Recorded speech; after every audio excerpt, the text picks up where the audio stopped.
Welcome to Salaam Nerds Podcast. We do reviews and recaps of your favorite TV shows, movies, and current events.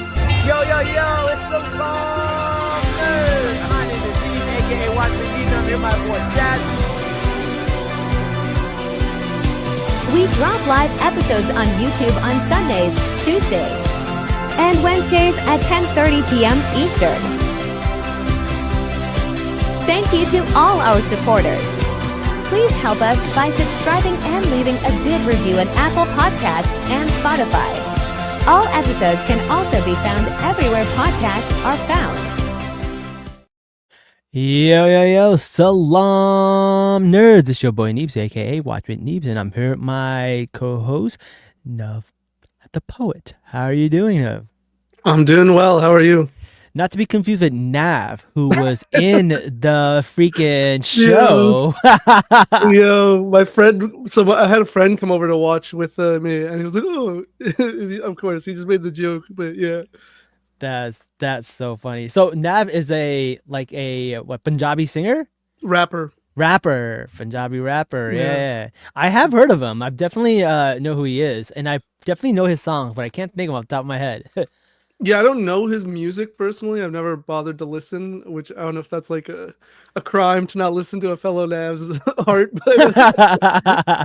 But yeah, I mean, he's a very well known, at least in the Punjabi South Asian community, he's fairly well known.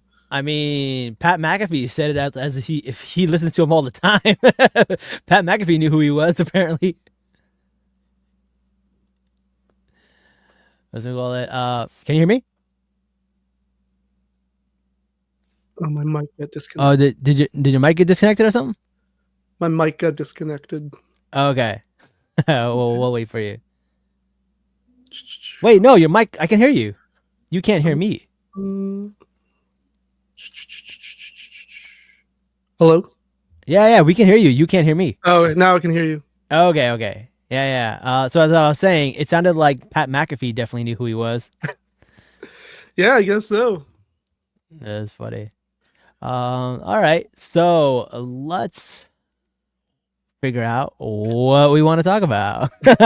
There's a lot to discuss, honestly. There is a lot to discuss, man. This was an exciting, probably one of the most exciting PLEs that I have seen since WrestleMania. That's fair. Yeah. I mean, it was surprising because I usually feel like Elimination Chamber isn't the most exciting thing. Like the matches are cool. The Elimination Chamber matches are really fun, but not too much happens really. Mm-hmm. But that's not the case with this year's Elimination Chamber PLE. Yeah. There's also not a lot of matches because I feel like the Elimination Chamber takes up so much time, right? So you have the 2 Elimination Chamber matches, and then you only have time for like 2 other matches. The other was the Sami Zayn and Kevin Owens match, which was great. And the other was just a random match that was thrown in there for no reason but, hometown hero, Trish Stratus, to come in and do a little farewell match or something. First time doing a match in front of her kids. Great. Love it. I don't think it needed to be in a PLE. I think it could have been in a SmackDown or something. Yeah, definitely. I think part of it is just to also keep like Tiffany relevant, like not relevant, but in people's minds. So like they feature her, just giving her a featured spot, and putting her with a legend like Trish in her hometown. So like that is the whole selling point of that match. Other than that, a way to like put young talent over, right? So like you have somebody come in who is a Hall of Famer and they're putting another talent over. I get that, but still, I think you could have done that on a SmackDown. I think you could have done that on a Raw. But yeah, I don't disagree. But yeah, that's the only match where I felt like, you know what, I didn't need it. I was like, I didn't really find it to be that exciting, to be honest, but it was great to see Trish again. She looks amazing for like 49 or 50 or however old she is. Like she looks amazing. Good for her. That's incredible, and the fact that she can still wrestle and do all these moves, that's really really great. And I was like, oh look, she gets to dress how she wants now that Vince isn't here. Yeah, yeah. I would have definitely preferred if they built up to like an IC title match or something like that and put Yeah. that instead. But I get that Tiffany is their person in the women's division, so they're gonna feature her as much as they can. Yeah, I feel like it was like kind of like because she did a face turn, right? So she basically Yeah, became a face, but then and it happened so quick that I feel like it wasn't completely bought in. So right. getting her with Trish and stuff like that was basically putting her over as a face. I get that, makes sense to me. But when you have a stacked card like this, it's definitely Yeah, something that gets like it gets a little ignored. yeah. It's an interesting conversation because I do think it's okay to have those kinds of matches because after these bigger matches, Yeah. sometimes you do need a bit of a break, Yeah, you that's know? fair. That's fair. Peaks and valleys. Yeah, and so like because and it's hard to tell because maybe it'll work if just like one big match after the other could be good and the crowd will be in all the way, but it's mentally exhausting. You're So right. like having that one match to just like, okay, I need to use the restroom or I need to just like breathe and sit and like not think after the excitement of Yeah. something that happened. So I uh, didn't think of that. That's actually a good point. Okay, fair, fair. I don't think that's why they do it, but It that's my makes view of it. I get it. Makes sense to me. All right, let's talk about the women's Yeah. elimination chamber match. What a way to start off elimination chamber. Oh You get man. everyone in, and then you see Jade just come in, and you're like, "Oh, great, she's gonna go after Liv." And then she turns around and goes right after Naomi. You see Bianca just screaming inside the little tube of the chamber, and Jade just manhandles Naomi like crazy, beats the living snot out of her. Then she's like by the door and slams the door in her head, and Yeah. she is eliminated because she cannot continue. Yeah. What a way to start the show. I was like, this is amazing. Honestly, I thought that was going to be the highlight of the entire elimination chamber. Little did I know they had a lot more, but I Man. really thought, I was like, oh man, they started so high, they can't go higher than this. What were your thoughts about Jade? Yeah, I mean, um, I thought it was great. Same thing. I figured Jade was going to return. I thought it would happen like towards the end of the match, Yeah, or like somewhere in the middle. I did not expect it to literally open the show. that's And like crazy. it's so smart of them to put Bianca in the pod, put everybody in the pods, and then it's just Naomi and Liv to start it. And Yeah, then it's like, oh, Bianca can't do anything. Like she just no, has to, whatever she would have done, who knows? But like, she can't get in the way. And like Jade didn't even acknowledge her, which I thought was really interesting. yeah, Like she didn't look at her to, so she just destroyed Naomi, which was so good. it was I I popped when the music hit. I was like, wait, this is happening right now? I Like know. the match hasn't even started. What's going on? I was like, wait, what's happening right now? And then the thing that I thought is interesting that everyone talks about Bianca, but I'm like, Bailey was there too, and she also couldn't do anything. Bailey's also her friend, Yeah. and I was trying to figure out because I really thought it was Bailey who did it, and they're doing a Bailey heel turn because Bailey is basically not super popular at the moment, and like that's just my opinion. And I was like, okay, this might be a way to like, put her over or give her something like exciting to do. But then they went with Naomi, and I was like, oh, I don't know if I saw that coming. I was like, I had an Really? idea, like the possibility, but I Yeah. was like, no, I don't think they're gonna go with that. Like I was like, oh, it's possible, but like a little too on the nose. But like even though it was on the nose, I feel like the way they pulled it off was pretty good. Yeah. I mean, I felt and here's the thing, we don't know anything still Hmm. about like what happened. Yeah, Jade attacked Naomi, but there was no explanation given, there was no evidence given. So we yeah. don't know if Naomi was at fault, right? Yo, imagine taking a beating like that, and it wasn't even you. Yeah, I mean, but like I did feel it was Bianca Jade Naomi was the end point. Yeah. Where exactly how exactly it plays out, I don't know, and like Yeah. I'm kind of excited about that.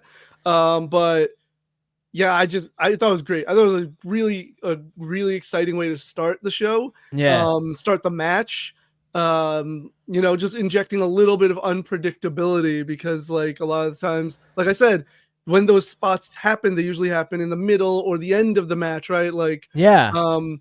someone gets eliminated, the doors open for them to leave, and that's when someone usually interferes or comes in. We've literally had it happen like the last 2 or 3 times.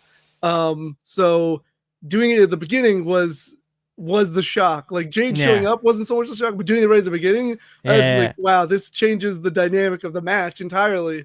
It really did. And the thing is, like, it actually made me think that Bianca was not going to win. I was like, okay, they gave her, like, an out. Be like, oh, she's so distraught over what just happened that she wasn't 100%, and that's why she's probably going to lose. Also, and if you're thinking about booking-wise, you're thinking, like, okay, now they're going to have the whole Jade, Naomi, and Bianca like storyline, and that's gonna need to be fleshed out. So it doesn't make sense to put a title on her right now or give her a title match when she has all the other storyline going on.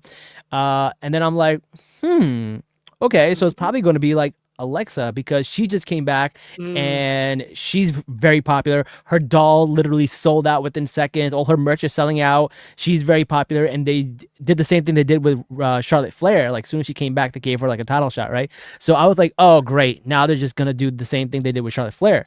So when I was watching this match, I did not know who was going to win. Like, I was like, because of all the way this started, it threw everything off. Because I'm like, okay, Bianca's probably not going to win because she got this going on. Alexa's probably going to win because maybe, because she's getting really popular right now. Liv already has a belt, so she's probably not going to have like 2 belts. Like, it just didn't make sense. And then Roxanne, I was like, she's too new. I don't think they're going to give it to her. So it really was like, and then I was like, oh, Bailey, like, really, are we going to go with Bailey again? So I really didn't know who we were going to give the belt to. And then when Bianca won, I was like, wow, I am very surprised that happened. Okay. I like to hear it. I like to get like, you and another friend who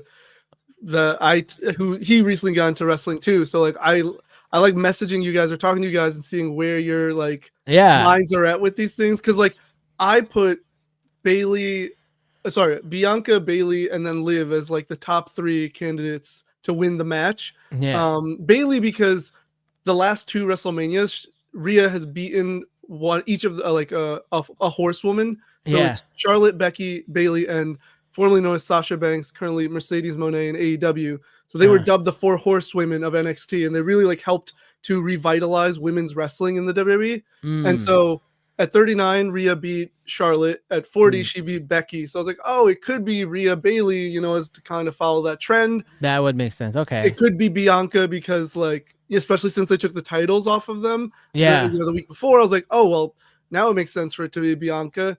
And like Bianca Rhea is like a generational feud match. Like, it hasn't happened yet on the main roster. Yeah. And it's like these two are like the pillars of the women's division for like the next probably like 5-10 years or so. So I was like, okay, Bianca makes sense. Liv, because they seemed so hell-bent on like keeping that feud going, I was like, oh, it could be Liv. I don't want it could be Liv. But I wouldn't have been shocked if it was Liv, and like just drag it all the way to Mania, cap it off this feud. Thankfully, like when she got eliminated, I was like, oh my, thank goodness. I was like, no hate to Liv. I like Liv, but I was just like, I don't need to see Rhea Liv again. I have so much respect for Liv after that match. I don't know if you saw her tweet where she shows all her bruises from the match. Like, she looked like she was in a car accident. Like, it looked brutal. Her entire arm, her shoulders, her stomach, everything is bruised up. And where Bianca whipped her, that was the loudest whip I've ever heard in my life. Oh my God, that was insane. She's had some really good hair whips. There's a few in particular, but Liv's is probably number 1, if not like top 3. That's definitely number 1. She was hanging on from the cage and she got whipped and she still held on. She did not let go. I gotta say, Liv is tougher than me easily. Yeah, no, I really like Liv. I just didn't want to see her facing Rhea again, so that's why I was just like, please no. Also, like what you were saying, like, I don't like when they take tag champions and then put them into like the singles division too much. Yeah. Like occasionally it's fine, but like when they start pursuing the main title, even though they have the tag titles, I just feel like it seems like they don't care about the title they have, right? And exactly. I hate that. That really annoys me. It like cheapens the tag titles when that happens. I so that's why I was like, I don't want her to win because she just won the tag title, and then like there was so many reasons for her not to win, so I was glad she didn't.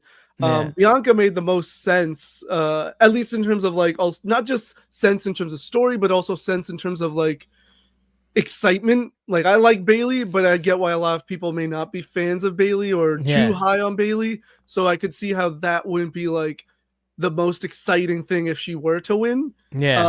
But so Bianca made sense. And then especially after the Jade thing, actually, it was really interesting because like since she continued, like if she had ran out or something, I would have been like, oh, okay, that makes sense. But because she didn't, which brings me to the next thought of like, I think it's Bianca. Let's be real. So I thought that too. I was like, what if Bianca is the one that got Jade to do it because she didn't like sharing the tag titles with Jade and wanted a way to push her out and get Naomi in there, right?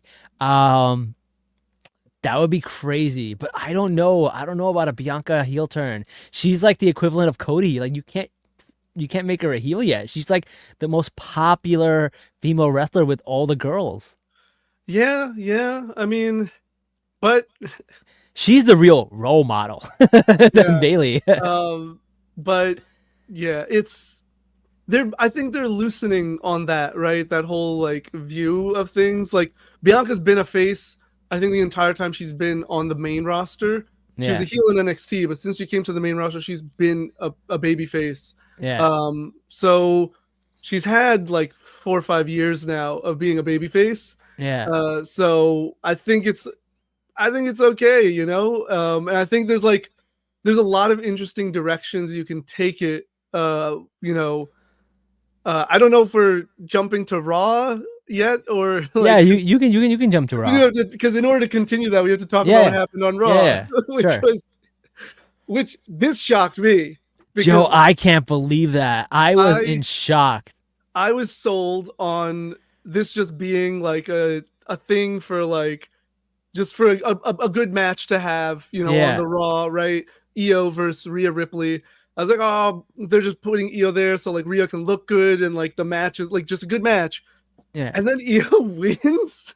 Joe, I was so shocked. I was like, on Raw, because they said that in a year there hasn't been a title change on a Raw or a SmackDown. It's always been like a PLE. So for this to happen, main title, for this to happen was pretty huge. And I was like, God damn, that's like look at the 3 things that we got. We got the heel turn, and we got the the Jade thing, and we got Io winning. 3 big shocks in 1 week. Like Triple H was cooking. Yeah, I mean, it was funny when Bianca won the Chamber, and then Rhea came out, and then Io came out. Me and my brothers were like, "Oh, just do a triple threat," but like we were just kind of being like, "Well, of course they're not going to do it," but like that image of the 3 of them just standing there was like, "Oh, that's your match," and I was like, "They're not going to do it," and now I'm like, I think they're actually going to do it. Yeah. That's crazy. And the other thing is, like, I think I saw the post interview that someone asked Triple H, will a women's match main event WrestleMania? And he says everything's up for grabs right now. There's nothing set in stone. Anything could main event. Is whatever story is the hottest. So if they can make that story pop, then it's possible. Yeah, I mean, they've done it before. Bianca main evented in 2021. She main evented with Sasha Banks. It was the first time 2 black women also main evented a PLE, and it was WrestleMania. Wow. Highly recommend you go watch that match, by the way. It's fantastic. I actually have been going back and watching the years that I have missed. Nice. So I'm actually watching old SmackDown episodes from Eddie Guerrero and Thuganomics, John Cena, all of that stuff, which is quite close to where I left off. So I am trying to get back into it. So once those WrestleManias come around, I'll definitely check it out.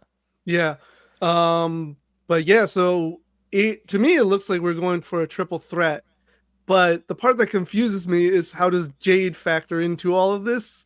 You Yeah. know, like does she face Naomi at Mania? This doesn't feel like a Mania match. Like to your Yeah. point of like the tag match, Yeah. feels like a SmackDown match, like special edition SmackDown or Raw match. It doesn't feel like a Yeah. Mania match. Yeah. Yeah. So one thought I had was they could send Jade on a bit of a side quest to face Yeah. Nia at Mania, Mm. because it'll just make her look like an absolute beast to beat Nia. Yeah. While Bianca's doing that stuff, and then literally post Mania, just like jump into Jade, Bianca. Like I'm thinking Naomi she returns, Yeah. and she exposes Bianca. Like she's like, you got a Oh. title match, you got the title, and I got beaten up and put in the hospital. Yeah. Like how is that? And then she just exposes Bianca because as the mastermind, like she went along with it because she would get the tag chance, so why not, right? And Yeah. then, Yeah. and then you have that triangle of you for like the next few months. You can do Jade Naomi, Jade Bianca, a triple threat. You can do so many different cool combos with the three of them. Yeah.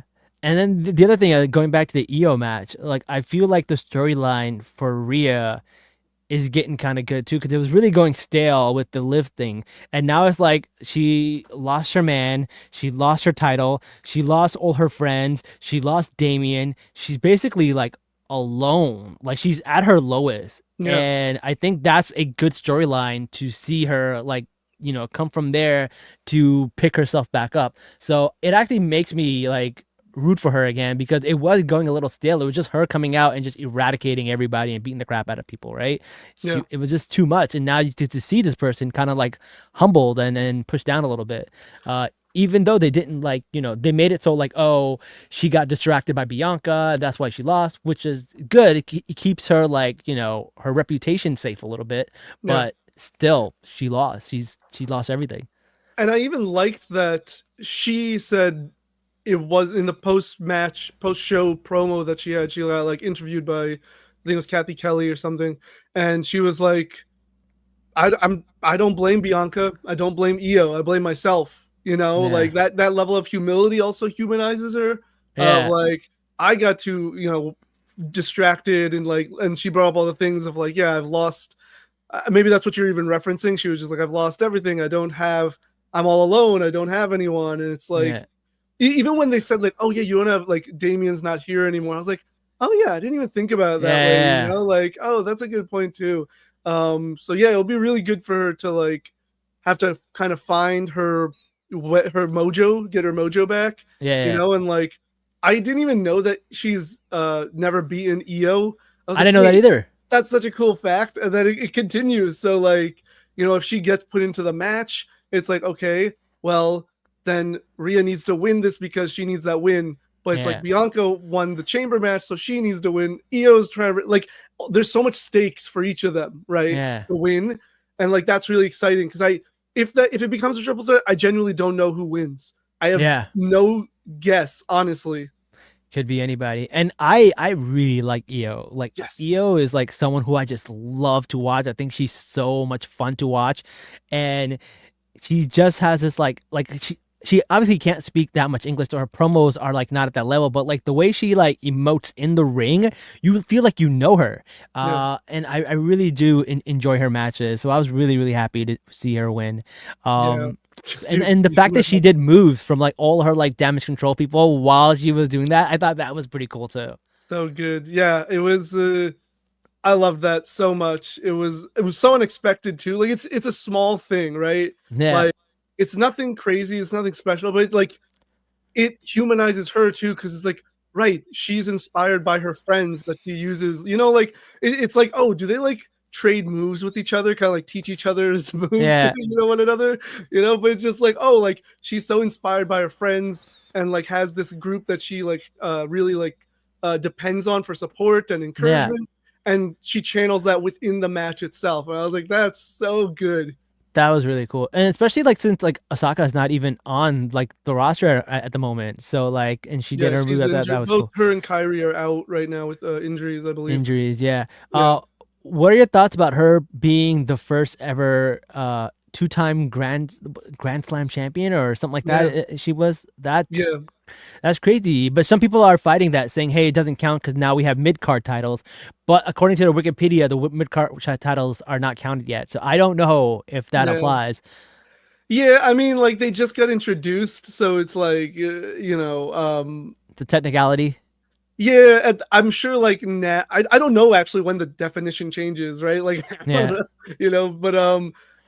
either way, like regardless of whether she is or isn't, she still has held all these titles. Yeah, and she's the first woman to hold both championship titles, so that's also never happened. So good for her. Yeah. I mean, she was really like huge in NXT in terms of like the way they were booking her, and then she got to the main roster, and it's kind of been up and down. And like I remember, I even saw someone talking about where it's like every time it seems like they like have lost their way with Io, they do something right. Like she's like losing a bunch, then she wins the Money in the Bank, and she's not really doing anything. Then she cashes in, and then like she loses to Bayley, she's doing nothing much, and then like she gets this right. So it's just like it's weird how they book her, like compared to Rhea and Bianca, right? Like it's kind of the perfect contrast because like the way they are booked is so absurdly strong, right? Where they rarely lose, and if they lose, it's not clean, and all this stuff. Whereas Io is like she'll lose, she gets clean losses all the time. Like she, it's like it's weird. Because Liv had the clean win against Io. Yeah, but then Io's beaten Rhea every single time. So like this little circle that like it's the little rock paper scissors thing. Thought that was pretty funny. Yeah. All right, so let's talk about the Kevin Owens Sami Zayn match, which a lot of people said might have been like one of the matches of the night. Brutal during Ramadan too. How dare they disrespect my man Sami Zayn on like the first day of Ramadan? Guy's probably fasting all day, and now he's got to go fight Kevin Owens in a match where he's about to like package pile drive him on concrete. Like poor guy. Man was probably just able to break his fast right before he went out. I know, he probably just had like a couple of dates and some water, and he's like, all right, now let me go lose my life. Now I gotta go do like a 30-minute match. I didn't think about that, that's wild. Wow. I don't know if he actually did fast, but like if he did, man, props to him. Yeah, that is crazy. I feel like that'd be dangerous, honestly, to like perform without having consumed anything like that level of performance. Most people still do it. Okay. The only time I've ever heard people not doing it was when the World Cup fell during Ramadan, and I think they gave an excuse for the soccer team to not fast, but they had to like donate money to the homeless or something like that. Because of that, they were exempt from it or something like that. Because that's the thing with Ramadan, you can skip a fast. You just have to donate money to charity. Like you have to feed like a person and whatever equivalents to like a homeless person eating. So you are allowed to skip, but you do have to make it up afterward. So you could be like, oh, I skipped a day because I wasn't feeling well. You pay money for it, and then you can make it up afterwards. So it's not too bad. Okay. I think it's and or you could pay money or make it up afterwards. So either way, it's fine. Right. But yeah, he probably did that. But that was the tough match to watch. Is that why they took him out? I just realized. He's probably gone for the whole month of Ramadan. That's probably it. That makes so much sense. He gets to go home and enjoy the rest of Ramadan in a neck brace at home. I was like, wait a minute, he's probably not coming back. Like he got powerbombed twice on the apron. In kayfabe, his spine is gone. His neck is just completely, so dang. Smart if they did it for that reason. Much respect if they did it for that reason. Yeah. Someone says, who's winning, Cody or Cena? We're going to talk about that in a minute. Right now, we're talking about Kevin Owens and Sami Zayn, but we're going to talk about that right after this. I thought when that barbed wire chair came out, god damn, there was this point where Kevin Owens fell on it, and I thought he literally poked his eye out. I was like, oh my god, that man is blind. He is blind forever now. Yeah, yeah. I mean, it was a brutal match. There's no other word for it. It was just so intense. And it's like most of the spots weren't even super flashy or anything. It was No. just like hard hitting, which made it Yeah. kind of worse like to watch. It was like a really like just a car crash of just like these big dangerous moves that obviously they perform super safe, which is why these two are so good, Yeah. because they can perform like tripping someone onto a barbed wire chair very safely. Like That's insane. I was like, "Ugh, that's so crazy." And then like they were hitting him on the back of the head, of the back, and I'm dude, just the like, blue thunder bomb onto the, oh my god. oh, the thunder bomb onto the chair, the barbed wire chair. That was crazy. Yeah, That was something I haven't seen before. And then when Sammy fell through the two tables, I was like, yeah. damn, that's insane. To balance those two tables on top of each other and then go through it outside too, not even inside the ring. Yeah. It was, yeah. I don't know if I could watch that match again though. Like I want to, but also I'm like, that was so intense. That was brutal. That was pretty hard to watch. And people were saying this is awesome. It got the "this is awesome" chant, which is, you know, that's when people are really loving it. But at the end, he takes off the mask and tries to package pile drive him right on the concrete. And I, for a second, my heart jumped. I was like, please don't Yeah. do this. I know wrestling is not real, but there is a high chance of you miscalculating and like completely ending this man's like career. Like there's a high probability of that. And I was just like, don't do it, man. Don't do it. It's funny. The package pile driver is probably safer than a regular pile driver. Oh, really? Is it? Yeah, Like, you're probably think of it, right. You're lifting them up higher. Like a regular pile driver, you put them between the legs and you just like pull them back. Yeah. So there's just, whereas the package one, you're already holding them up. So like, Yeah. you Oh, just have to, you know. so they're just kayfabing it to make it sound like it's more dangerous, but it's actually Yeah. the regular pile driver that's more dangerous. I mean, like in terms of the actual possibility of something happening, to me it looks like the regular one, just because like I mean, they do it more safely now, but like especially in Yeah. the past, it was like just your head between the legs, and then they just pull you back and drop you on your head, and like Yeah, trying to and keep their you head have like an inch from like the floor. Yeah. right. Whereas like you're already holding them up, so you just have to bring them down, and like Yeah. it's easier to like stop them at a certain, you know, like once you get to like your waist or whatever, versus Yeah. like But the thing with the package pile driver is that it takes more energy from the person getting pile drive, because they're the ones that are lifting themselves up from their arms, from their elbows. So Yeah. it's like kind of like a tricep push down, right? Where you're kind of Mhm. pushing down. So it's really on yourself to save yourself. So I kind of get that. But that didn't happen because luckily Randy Orton came back looking like a beast. yeah.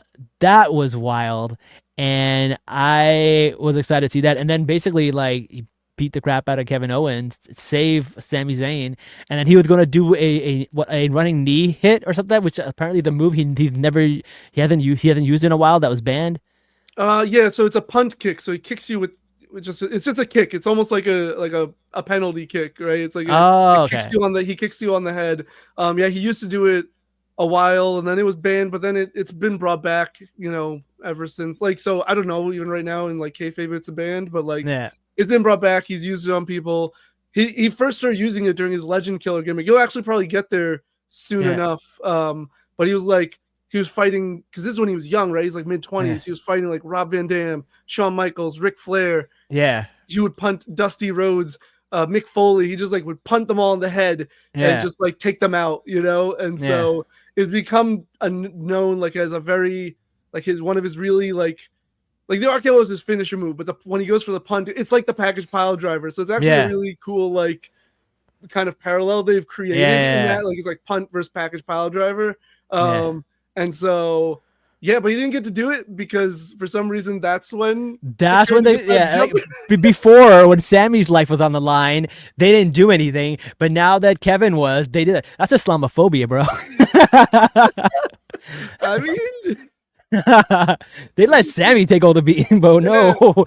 Once it was Kevin, then they got to stop it. Yeah, gotta protect the white man. I know. Oh man, but apparently, Kevin and Sammy have put on some bangers together. So Yeah, man. it was a good match. It's really good to see them. Now looks let's talk about the main one. Let's talk Oh, yeah. about. I was just the gonna say, it elimination looks chamber. like it'll be KO versus RKO at Mania. Is my guess. Yeah, KO versus RKO, and they were like tag team for a little while. Yeah. So They're friends, they're friends, and that's really, really interesting. So we're gonna talk about this a little later, but like the John Cena thing. Yeah. So there's rumors that it's going to lead to a John Cena's final match is going to be Randy Orton versus John Cena, but this time they're reverse. He's the face and he's the heel. Yeah, I mean, I don't know about. I mean, I guess I wouldn't be bothered by it being his final match. I guess it makes sense, but that match has to happen at some point before he's done. I don't care if it's his final match, if it's a fifth match, but that has to happen. Randy Orton is arguably his like biggest rival. You know, so like the top people are like Randy Orton, Edge, who's no longer in the company, Punk, and then like Batista's another one, but Batista's also retired. So like those Punk and Orton, you have to have those matches at some point. Yeah. All right. So let's talk about the Elimination Chamber match. Yeah. John Cena, CM Punk, Drew McIntyre, Logan Paul, Damian Priest, and Seth Rollins. Stacked match. Even Logan Paul, I would say, has done a great job in some of these matches. So I'm not even mad at him. At the very least, I'd like to see him get beat up. That's fair. But yeah, I really thought we were going to get to see Drew McIntyre go at it with CM Punk, but Drew got eliminated before CM Punk even got out of the chamber. What happened there? I don't know. It's weird how they book McIntyre, you know? Like, I don't think it's not the worst thing in the world, but like you said, you would have liked to see that interaction, even if it was just for a few, you know, a couple of exchanges of moves, but they had other plans. So, you know, they went with that. Damian Priest was a weird one because he's the one that got eliminated, Drew McIntyre. But he was kind of just in there. Like, no one really had beef with him. He was just like, hey, I'm here to try to get the belt. And everyone's like, yeah, we don't care about you. You're just collateral damage. But now, since he took out Drew, I feel like him and Damian are going to have an actual real rivalry. And I'm excited to see how that comes about. Yeah. I mean, it's going to be a fun undercard match. You know, it's just like two big dudes just going at it. And like, they're both super talented, both really good in the ring, really athletic for their size, especially. And so like, I don't know, I feel like we could see some really cool things from them. So I like the idea of keeping Priest, like keeping the fire under him warm, right? That's why I think they put him in the chamber, like to keep him relevant. You know, he doesn't have, like you said, doesn't really have any stories going for him, any real beef with anybody right now. Mm-hmm. So you put him in the chamber because he's a reliable guy and you want to keep him like in people's minds. Right. That makes perfect sense to me. He got eliminated like 2 minutes after anyway. He got eliminated 2 minutes after. Him, and then the thing that I'm looking forward to about Damian Priest and Drew, if they do decide to go that rivalry, I feel like Drew just brings out the best in people when it comes to the promos and stuff. Like when Drew is just so good. Even the stuff that he said about John Cena, and then like he said his ball spot has his own area code. Like I was like, Joe, he went there, and I'm really excited what he'll say about you know Drew. About Damian. I feel like they could bring the worst out of each other, which is like what I like to see. Because his and CM Punk's rivalry was legendary. One of the best rivalries I've seen. Yeah, that's a really good point, actually. I didn't even think about that. Damian does need like that next level, especially in the promos. Like in ring, he's solid, you know, he's fun to watch. I think, getting like a really good a few promo segments with him, with Drew, where he like really fires back and brings some heat. I think that could be, and he's shown it a little. Like when he was feuding with Gunther he had some decent promos. But like you're saying, I think Drew could push him further to like just get more aggressive, more, you know, kind of vicious on the mic, hopefully. Yeah. So I like that. Yeah, that's a really good point. Yeah. I was really afraid that Logan Paul was going to win, and we were going to have a Logan Paul versus Cody in WrestleMania. I was like, I would not want to see that. I wasn't worried about that, but I get it. Yeah. Like my ranking, I forgot. I wanted to do a video, but I forgot. But I wanted to do like the least to most likely, instead of just predicting who would win. I was gonna, so it'd be like Damian was the least, and then it'd be Paul, then Drew, then Seth. Punk and Cena were like kind of, it was hard to pick between the two, honestly. Yeah, I really thought it was gonna be Punk. I thought that's the next way to go. I was like, he beat Seth Rollins, that was over. He beat Drew, that was over. There's no way to go but towards like WrestleMania and doing his goal. And I was like, I don't know how many more WrestleManias this man's got left in him. Yeah, like, put him in there. But no, we see Seth Rollins gets eliminated, takes a cheap shot at CM Punk, stomps him, makes him lose his opportunity. John Cena comes, takes it, beats him, and wins the Elimination Chamber. And now he's going to WrestleMania. Yeah. I mean, I don't know. It was just, I liked it, but it was also just like, I'm very weird about the Seth Punk story, just because I don't know why they like started it sort of with having the match on the first Netflix Raw, and then like just like continue. Like I was just like, what is the point of this match in the first place? Like I just don't see why they needed to have, other than because it was the first Raw on Netflix, so they needed like a hype match. But I just feel like you kind of like you've undercut this feud already. In my opinion, like I just think it would have been better if the first time they met was had a match was at Mania. But you know, and then now they're having another match, a steel cage match next week. And I'm like, why are we doing this again? Like, that also could have been a Mania, right? Like, I don't know, but the heat is amazing. When CM Punk came out the next day and just went straight there and just started going off anybody, he went off The Rock, he went after Cena, he went after Rollins. He was like, Becky Lynch, come get your man. And I don't know if you've seen what Becky Lynch tweeted, but that was wild too. If you haven't seen it, she tweets that CM Punk and Roxanne Perez were wearing the same gear. And she goes, I'm not the one that should get my man, insinuating that he's having a thing with her, which people are offended by, but because apparently that's their protege or something, and he's training her, which makes it a little creepy. And she deleted that tweet. There's an age difference too. And then she deleted that tweet. But I was like, this is getting heated. Yeah. I mean, dude, this is why CM Punk is my favorite wrestler of all time. Like, say what you want about the guy. His attitude is this. He causes whatever. You cannot deny his talent in the ring, on the mic. It's cliched at this point because he says it, but like, there's very few that can touch him in the ring, on the mic, even on commentary. Like, he's so just believable in what he does, even if he's not the most fluid, the cleanest, the best, whatever. Like, he's so believable in everything he does, right? That like, you just buy into it. At least that's how I see it. You buy into it because he makes it believable. There are plenty of guys who are like smoother than him in the ring, but they don't make what they're doing believable. No, man. The pop when he showed up on Raw was deafening. And then when him and Rollins were going after it, it was crazy. Rollins didn't even need to say anything. You can just feel the hatred. Like, it's crazy. It's like two people who literally hate each other. Yeah. I mean, it does make you wonder. They're probably fine backstage, really, but it does sometimes make you think, like, do these guys have some beef? You know, like, but I am getting a little tired of these pull apart brawls that they do like every other week. I wish they just. This was fine because it's Punk and Rollins, but like they do this for like other people too, and I'm like, you don't really need this. They did do it for Jacob Fatu all the time, and it's getting a little boring. Like, we get it. Jacob Fatu is going to break through and hip check him after a minute. Yeah, exactly.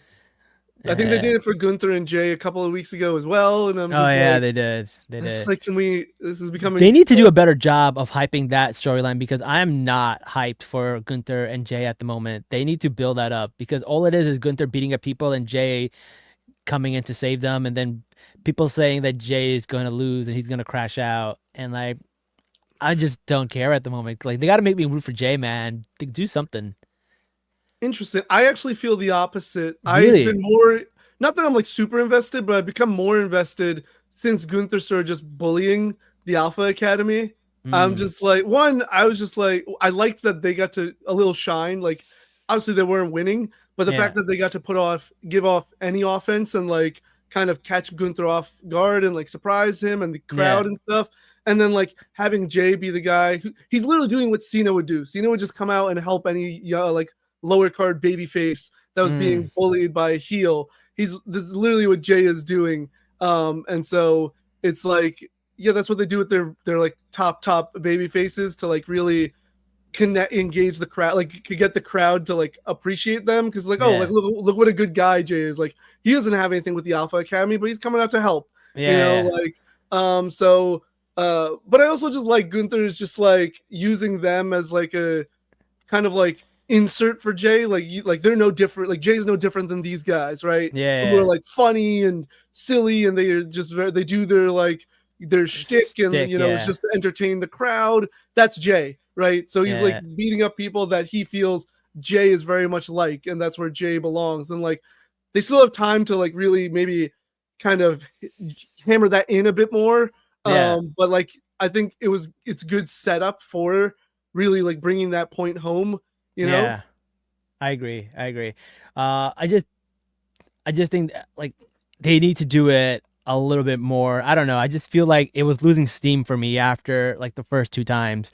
So we'll see what they do next, because they have enough time, but they need to really build it up, and it's not because that rivalry isn't interesting. It's just that there's so many other ones that are more interesting. Yeah. Like I would argue the Bianca and whatchamacallit, and Io and Jade and Naomi rivalry is like up there now, right? So it's crazy. So you got to really make it worth it. But yeah, so I was gonna say, but Cena won. Yep. And we're like, oh crap, we get it finally. And this is where I was like, I hate Cena. I'm done with Cena. I was like, listen, bro shows up to just the PLEs. He gives himself a bye, comes in here, wins Elimination Chamber, and now goes on to WrestleMania. I was like, this is bullshit. I'm like, you know what, man? I get what Nava's saying. I do feel like I hate John Cena. You know what? Screw this man. And then we go in to see if Cody would sell his soul, and we get the first ever F-bomb on wrestling. That was insane to me. I was like, if they just left it with the F-bomb and the Jade Cargill thing and the Sammy and Kevin match, I would be like, this is a great PLE. I didn't even need the heel turn. But then once that heel turn happened, I was like, what am I watching right now? Like it's something that like people thought about but never actually thought they would do. Yeah. And they did it. They goddamn did it. Now I think you and me don't have the same opinion on this, so I'm very excited to see what your opinion is. Before I share, I'm curious, like, what did you think was so like when they announced Rock was like, okay, at Chamber, Cody, I want your answer. Like, what was your prediction of what would happen? Exactly what was going to happen. I was like, Cody was going to tell him no. He's going to say, my soul doesn't belong to me. It belongs to the crowd. I'm like, that's very cliche. I knew that was coming. And then him and John Cena were going to like probably beat up The Rock or something to get into a fight with The Rock, you know? Okay. And then who knows, maybe Roman Reigns would come back or something. So I thought something like that was going to happen. I was like, all right, whatever. Rock's going to insert himself and somehow become part of WrestleMania again. And then I was like, that's what we're going to have. But instead, we got the heel turn, and it broke the internet. Yeah, I mean, it reached like real news outlets. You know? Like, it wasn't just like wrestling news outlets. Jon Stewart used it to explain Putin, Trump, and Vladimir and Zelensky. So it's wait, okay. Also, really funny coming from Jon Stewart, who one time interfered and attacked John Cena in a match. Oh my God, really? Against Seth Rollins. Yes. I didn't even know that. Yeah, so real funny of him to like talk about heel turns with this guy. That's so funny. And cost Cena a match. there were like memes going out. It'd be like, whoa, explain to me in like non-wrestling terms. And someone was like, it's if Harry Potter joined Voldemort to defeat Dumbledore, or like if Troy cheated on Gabrielle with Sharpay. Like it was like the weirdest freaking metaphors that people were using to explain this to other people. It really was well, but yeah, I get the point. But it was really funny. But yeah, it did break the internet. It was probably the biggest news to come out of wrestling for a while.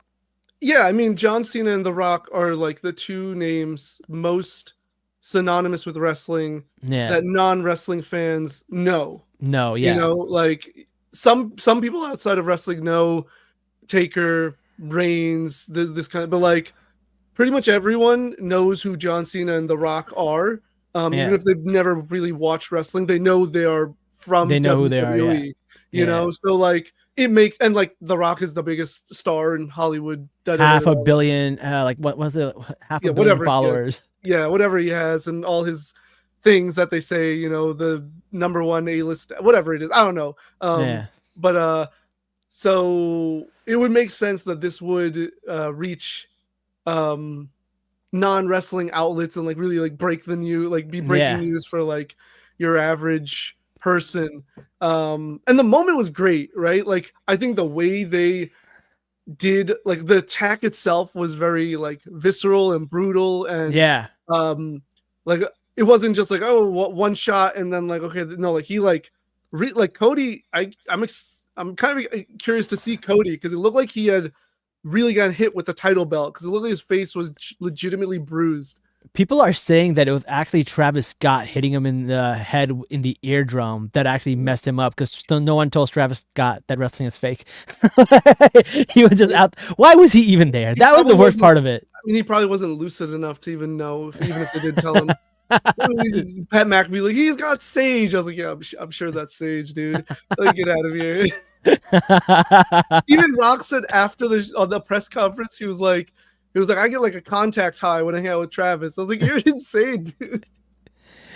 It reminded me of that time where like Little Mama just got up on stage when Jay-Z and Alicia Keys were singing Empire State of Mind at the Grammys, and she just like walked up. Yeah, it's their choice of like, I get it gets attention, or it's like it brings that audience.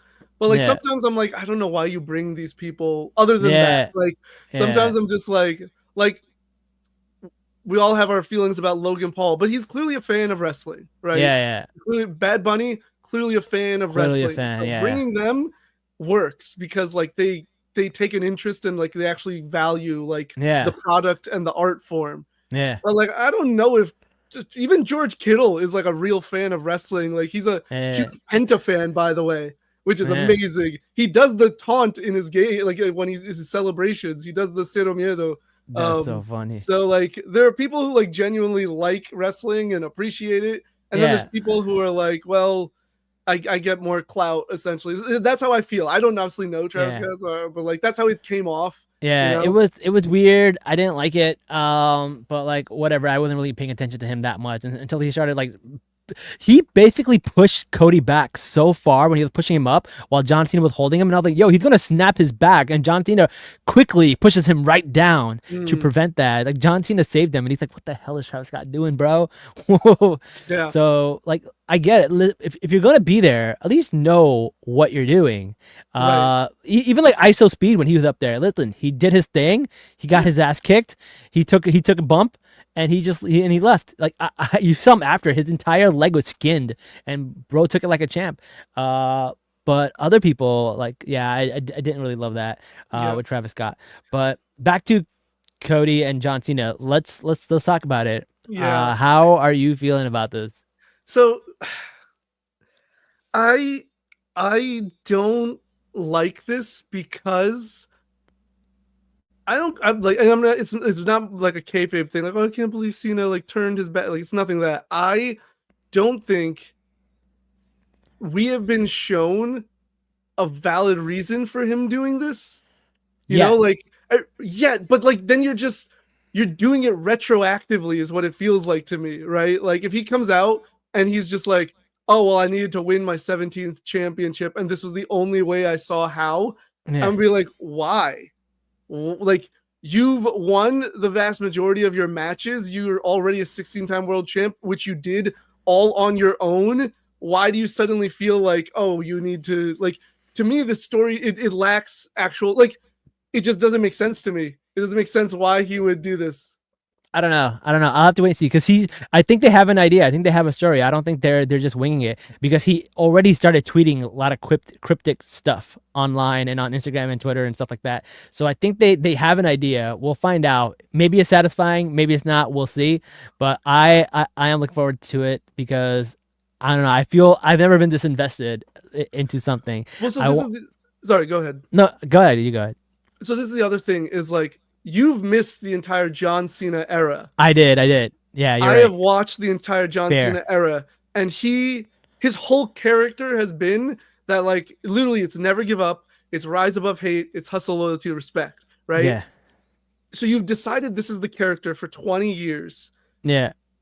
So turning going against those values for a title shot, for a title win, it doesn't make sense to me, even if it's like record breaking, but still, it's like, it does if he never gets it, because once he sold himself and didn't believe in all these things, he kept coming up short, and that's the lesson. Yeah, I mean, that would be great. I would love that, but it also kind of like makes the heel turn weird, of like, okay, you turned heel, you became this, Someone says Cena said at the next premiere that he hasn't won a single match in like 6 years. Not sure if he deserves another shot.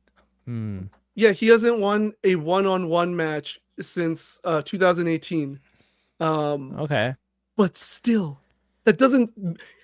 How many matches has he had since 2018? Not many. He hasn't been around for the past like 6 years, 7 years. So that's why I'm like, it's not like he was losing for like 3 years straight every week or something, where then I'd be like, oh, okay, yeah, like, I get it, right? And like, all of this is like off air, off screen, like his own introspection. And I'm just like, it would be like, I was thinking about this. It would be like if we had book 1 of Avatar: The Last Airbender, where Zuko's frustrated that he can't capture the Avatar. Yeah. And then we don't see him for all of book 2, and he returns on the day of Black Sun, and suddenly he's like, I hate you, Dad. I'm gonna help the Avatar. You'd be like, where'd that come from? You're like, why'd you decide to help the Avatar? You were just wanting to fight him before. I don't know, but I will say he must have been taking acting classes, because his performance was actually really good. The way he's like super happy, and then in 1 minute his face just completely dropped, and he's like a completely different person. Like, you see the two pictures side by side of like Winter Soldier activated. Like, it was wild to see that. I do have to say that was pretty cool. It was, but maybe it's just his face. I found his expression weird as well. Like, I don't know, it was just like a weird expression. I thought it was very like, oh crap, that's not John Cena. That's like Winter Soldier activated. He's a robot now. Yeah, see, that would be really interesting if like they did that angle of like somehow The Rock like brainwashed him, where he like could activate him like the Winter Soldier. Winter Soldier, yeah. Someone says because he's a bull fraud who took a shortcut and doesn't deserve a title shot. Speaking of bull fraud, I think he's finally going to shave his head, and so we don't have to look at that bull spot anymore. And that might be his new like heel look, and he'll probably come back with a new look and a new song. Maybe. I mean, you would have to, right? I feel like it would make sense, and like, I mean, it's fine if you disagree. I'm talking to the commenter because I'm seeing their comments. And like, hinting at it during the press conference doesn't.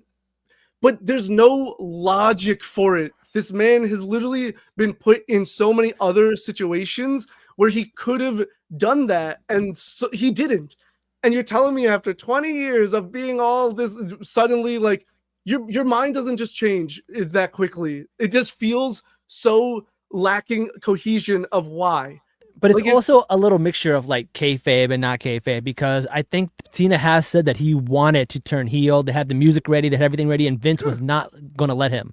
And now that Vince is out of the picture, he's finally able to do it. So he's like, to him, outside of the storyline, to him, he's like, I could have just taken my swan song and rode out into the sunset as the hero that I am, or I could use my last year to challenge myself and see if I could pull off this heel thing.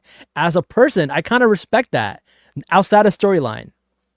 Yeah, I mean that's fine. I don't know how much creativity he has or control he has in the story element of it.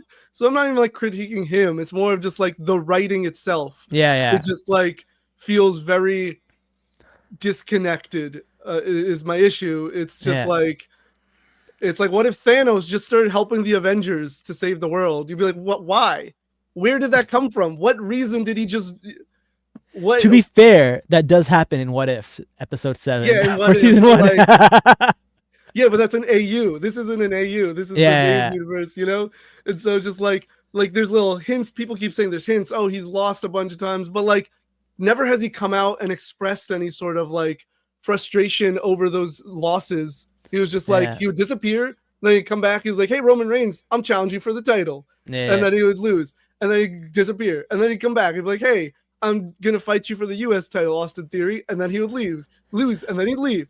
And there was just like nothing. There's nothing that makes it seem like there was like a building frustration. So like, okay, he shows up now, and he shows up at the Rumble, and he's like, and to me, I'm just like, well, you just started, right? Like you just started your retirement. Tour. So like you lost the Rumble, and that's all it took for you to like get upset. Like I don't know. It just, to me, it feels weak. I do understand the idea of like him losing to Jay, because Jay is what he used to be, and he's basically like, hey, Cody and Jay, I'm giving you guys the run because you guys are the main guys. You're the ones that are selling out the merch. You're the ones that all the kids love. Speaking of kids, something I realized, because like, you know, as I got older, I realized that wrestling is scripted, right? It's produced. Apparently, children do not know this, because I have seen so many videos of children crying over John Cena turning heel, and I was like grown men I know, because they know it's scripted, but it's still like a part of your childhood, and you're kind of like, as a storyline, you're like, oh my god, how could this happen? But like kids actually think John Cena turned bad, and it's like, fuck them kids. Like I'm like, what's going on? And I'm like, part of me feels really bad. There's like hundreds of videos of children crying online. I mean, that's the fun of pro wrestling, right? Is that like, and it does it for everybody. Like you said, even though we know like it's scripted and it's, you know, predetermined and all that stuff, but like there are moments that catch us, and it's like if it feels real, and if not just real, it just, we don't care. Like in that moment, we're just like, oh shoot, this is really cool. You know? So it's, but yeah, for kids, it's interesting to see. Where would you rate this heel turn? Because I think this is in the top 3 of best heel turns, in my opinion. I mean, I'm going to wait to see what they do. Okay. Because, like, if you ask me right now, I don't think it's a good heel turn. Because, I just, again, like, the lack of reasoning makes, like, it doesn't make it good, you know? Like, I just think, like, affection wise, like the way it affected you, it's pretty big, because like the Hulk Hogan heel turn, I think, is probably like number 1. Nobody saw that coming out of nowhere. Hulk Hogan was the biggest name. People were throwing drinks and stuff. Kids were crying. For me, the first heel turn that I ever saw was Shawn Michaels, Marty Jannetty kicked him through the rope, kicked him through the window. I was viscerally upset about Shawn Michaels. I hated Shawn Michaels for years. I could not get over that. And the fact that Marty Jannetty never got like a title reign or any kind of stuff. And then like I read what actually happened to him, and he was kind of like did it to himself. But I was like, what the hell, man? Why did the bad guy get all the success and the good guy get screwed? I never could understand that. It always bothered me as a kid. And then this is the next one, the John Cena one. This is the only one that I know is like bigger than wrestling. It's like news. Yeah, I mean, I guess in terms of like the impact, you definitely rate it really high. I'm, like I said, I'm waiting to see how it plays out.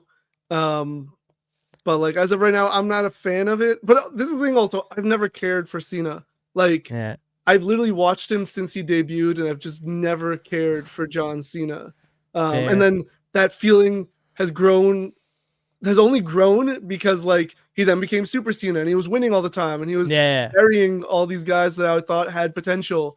That's the other thing, because like I saw this promo with him and Bray Wyatt, and now people are saying Bray Wyatt, everything he said about John Cena turns out to be true, and it's also like piggybacking off of Bray Wyatt's thing, like you bury all these people, you get like you're the golden goose, you get all the special treatment. Everything that he was saying about John Cena now applies, which I think is very interesting. So people mentioned that too, and it might be a way to like give credit to Bray Wyatt for actually doing this. I don't know. That would be really interesting. Yeah, I mean, this is the thing is he said it all like 5, 6, 7, even like 10 years ago now, and Cena didn't change. Like that's my problem is that when it was actually brought up, Cena was like, "Nah, I'm good," and then he beat Bray Wyatt, and then I'm like, "Oh, cool." And then they 6 years later did another match, which was like a cinematic match, which you should check out because it's like a deconstruction of the John Cena character. Super fascinating because like Bray Wyatt at this point had created the Fiend character, and he had this thing called the Firefly Funhouse. And it was kind of like a I don't even know how to describe it, but it's like Bray's universe. So like John Cena faced him in this match, and it wasn't even really a match. It was just these segments, Bray Wyatt highlighting John Cena's career and like all these things people have said about him, right? Like there was a moment where he did the NWO reveal with Hogan. But instead of it being Hogan, it was Cena that came out, right? And now look what happened. And Cena actually disappeared after that match, which Bray technically won, I think. But then like he came back, I think it was maybe a year or so later. I don't remember when he came back, but he came back and there was no acknowledgement of anything that happened. And this is my problem is like people are trying to act like all this. If they do it, it's retroactively, imposing certain things. Like if they say like, oh, when that happened all those years ago, 5 years ago now with the Firefly Funhouse match, that's what like caused Cena to. We didn't see any of that for the past 5-6 years. Now you're just making it up. And fair. Triple H might be king of the pivot, by the way. He did it with Drew and Punk. He's doing it again and again. So like it might be awesome, right? But like in terms of the actual storytelling, it doesn't feel like there's actual cohesion with this. And look, I'll say this right now, since we're going to be doing every show and everything. If I'm wrong, I'll happily come on here and be like, oh, you know what? I was wrong. It's actually great. Fair. But like as of right now, I've been wrong. I don't mind being wrong, but like this is how me, especially from a writing perspective, I am a screenwriter. So like I'm just thinking of it from like a storytelling character writing perspective. Like dropping Easter eggs and stuff doesn't really, it can work, but it doesn't always work because like it can just feel like a random, like people kept saying, oh, when Rock came out at, I think it was Bad Blood, and he did like the throat slit thing, like that was symbolic of this moment. I'm just like, no, it wasn't. He's just making stuff up. Like, Well, there was a thing where The Rock goes 1, 2, 3, and that 3 is like the symbol of John Cena, and they were like, oh, that was a reference to that. I'm just like maybe, but also like I don't know. It feels a little far-fetched to me. But people say that's the same thing that happened with the MCU. Like a lot of the stuff that people go back and like connect, some of those are just happy accidents. And Kevin Feige and Iman Vellani said it themselves. She was like, the first thing I asked Kevin Feige about was like, oh, did you guys really plan all this ahead? And Kevin Feige told her a lot of these are just happy accidents. Like we didn't mean to do that. So it could be. And that's fine, right? Like I'm totally fine with that. I just don't like Triple H and The Rock acting like they have all this planned out. Like that's the part that also bothers me is that like on the press conferences, they're like, oh, you know, like we're here to surprise people and we got things. I think they have moments planned, right? Yeah. I think they have like, okay, this match at WrestleMania is going to happen. How do we get to that match? Oh, we want to turn Cena heel. How do we do it? But like the actual in between, and we've seen it like the entire past, in the build to WrestleMania 40, right? Yeah. That whole previous year, Cody had nothing to do with the bloodline. Nothing. He lost to Roman, and then he didn't even touch the bloodline until like the Rumble. Yeah. So like there was no build to his like, and they didn't even acknowledge it. Like, oh, like he needs to find a way to get the whatever, like determination to beat Roman again, or none of that was, even with the Jade storyline. How often until the last few weeks had they talked about Jade? None.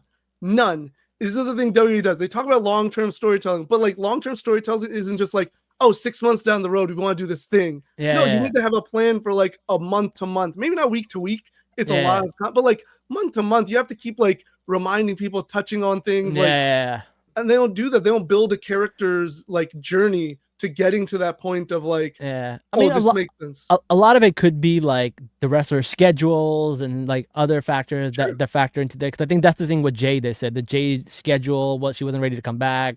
A lot of other stuff. Right, I don't know if she was injured or what it was, but like, and that's fine, right? But like, you could, so like, this is just again something I just randomly thought of a couple of days ago of like with the Jade storyline.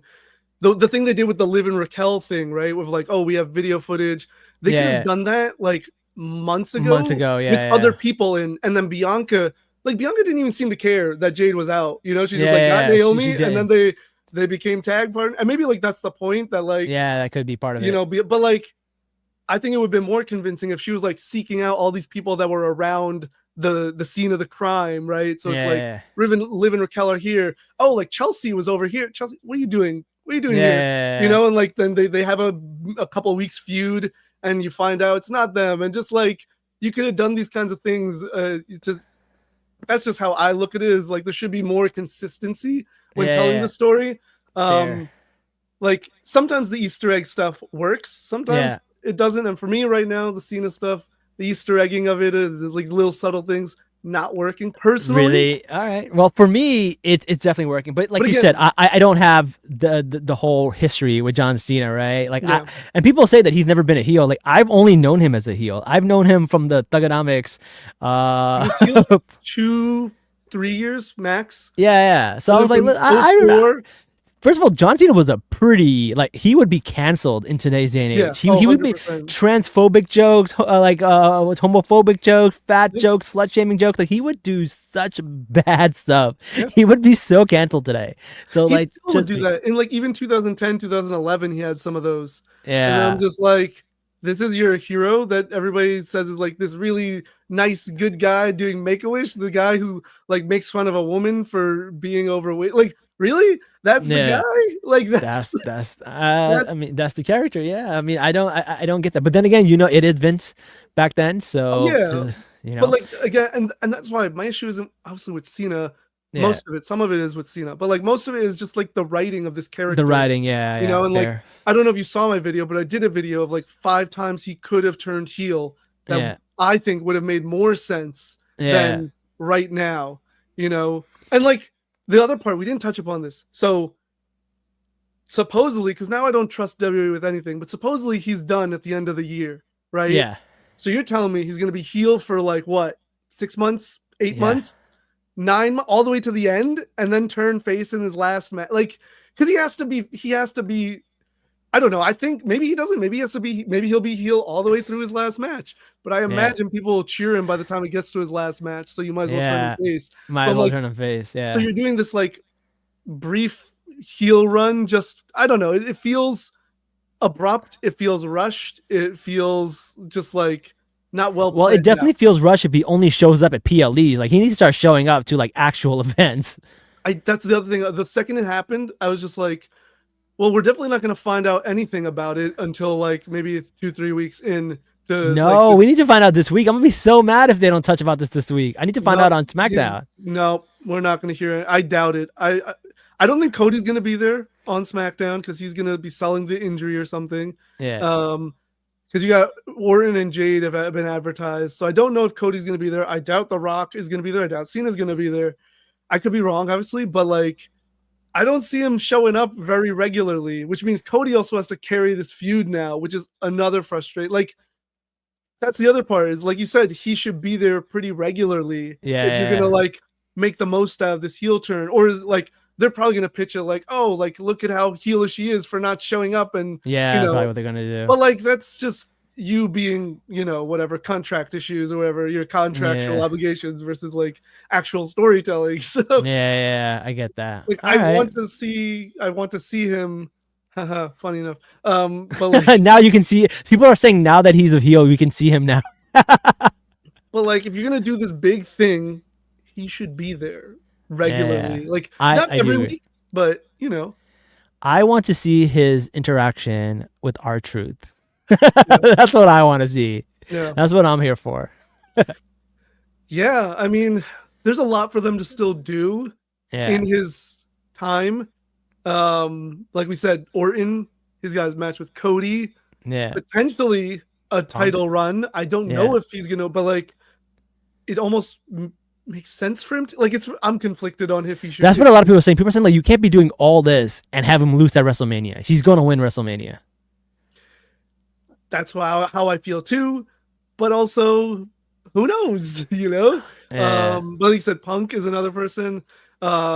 Maybe another thing with Rollins or Reigns, you know, now that the, like, especially with Reigns, the roles are reversed. Yeah. You know, there's a lot of some younger guys. Maybe you could get it, you know, into it with. Put over some guys. Yeah. Yeah, but like, I don't know, which I am partially excited about. I'm like, okay, I don't know what's going on anymore. Like, I'm more interested in the women's division, though. I'll be honest. I'm straight up so invested in the women's division right now.